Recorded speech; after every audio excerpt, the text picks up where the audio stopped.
श्री महाभारत भीष्म पर्व पुष्प 6। दूसरे दिन का युद्ध समाप्त होकर आज तीसरे दिन का प्रातःकाल होते ही भीम ने अपनी सेना को युद्ध स्थल में चलने की आज्ञा दी। रणस्थल में पहुंचने पर उस दिन भीष्म ने गरुड़ व्यूह की स्थापना की और उसके मुख की जगह पर स्वयं ही रहे। अन्य भागों पर भी अन्य सेनापतियों को रक्षा के लिए तैनात कर दिया और युद्धारंभ करने के लिए भेरी फूंक दी गई। उधर अर्जुन ने अपनी सेना का अर्धचंद्राकार व्यूह बनाया और इसकी रक्षा के लिए प्रधान महावीरों को उचित स्थानों पर नियुक्त कर दिया और पांडव सेना के सेनाध्यक्ष ने भी शंखनाद करके युद्ध के लिए उत्साह प्रकट किया। तदनंतर युद्ध आरंभ हो गया। उभय पक्ष के वीरों में घमासान युद्ध होने लगा। रथ से रथ और हाथी से हाथी भिड़ गए। वीरों की हुंकार, रथों की धड़धड़ाहट और गज घंटों की तुमुल ध्वनि से आकाश मंडल गूंज उठा।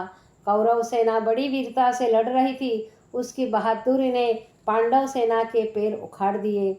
अपनी सेना को भागते हुए देखकर भीमसेन, घटोत्कच, सात्यकी और द्रौपदी पांचों के पुत्रों को लेकर कौरवों की सेना पर टूट पड़े।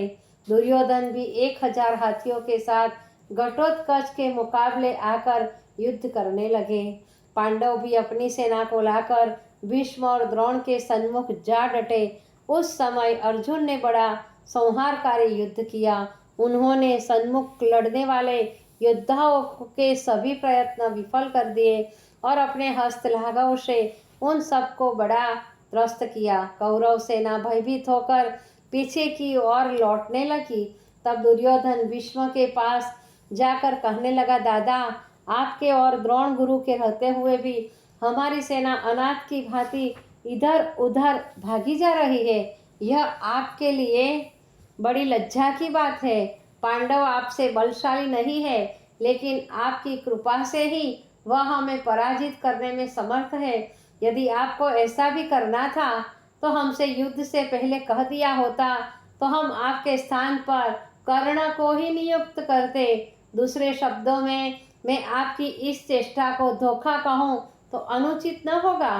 दुर्योधन की इन कड़वी बातों में भीष्म को बड़ा मानसिक दुख पहुंचाया।